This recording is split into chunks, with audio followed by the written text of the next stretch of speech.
And it's time to, I'm not going to kill the cliche anymore because I feel like, first of all, I'm not killing them. They are hanging around, but I can propose a ban. So I'm going to go with ban the cliche for the name of this segment from now on. And maybe in the vein of what Pirates broadcaster Bob Walk says when he talks about banning the designated hitter. I'm not on board with that in the least.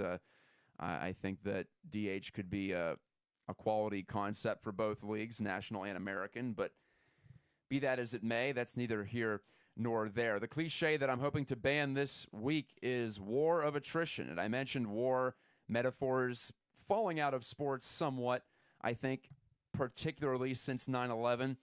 That was something that many sports media voices promised to do, that they would no longer compare sports to war directly. And of course, we still do that quite a bit.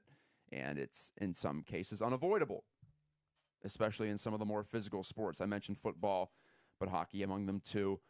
But war of attrition seems to have a longer life than most. And I think it's just, for some people, fun to say. I'm a big culprit too. I've used it in the past.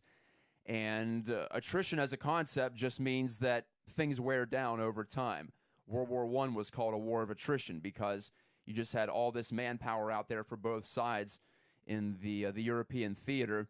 And the thought on the American side especially, and our allies, was that eventually you just keep throwing firepower out there, you keep at it, and the opposition will break down. And that is how it is applied in sports. You could even say in the sport of baseball, not one that's particularly combative, at least outside the batter-pitcher matchup. That is an attrition battle. That is a war of attrition. And because of just how long the season is, and you have to hang in there. And if you do, the person and the team that lasts, that stays alive, so to speak, that stays viable as a competitive entity, that is the one that succeeds.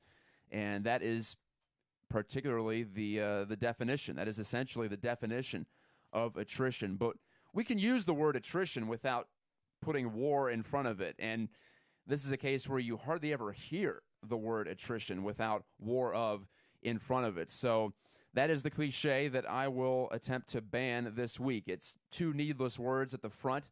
Number one, you can just say attrition simply and get your point across. That is one of the reasons I don't like cliches, is they add unnecessary words to our communication, and just for the sake of wordiness, I suppose.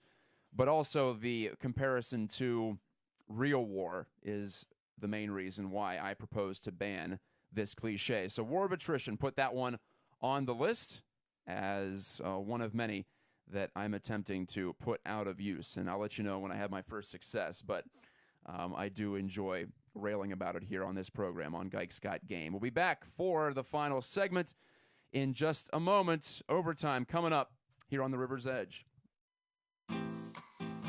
Would you be interested in developing conscious choice? Would you be interested in creating reactions rather than waiting for one to come? Would you be interested in combining serendipity and synchronicity? Would you be interested in making 1 + 1 = 3?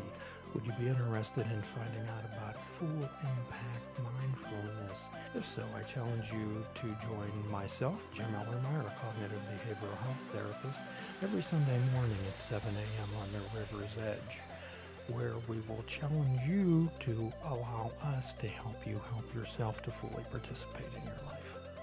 Let the adventure begin.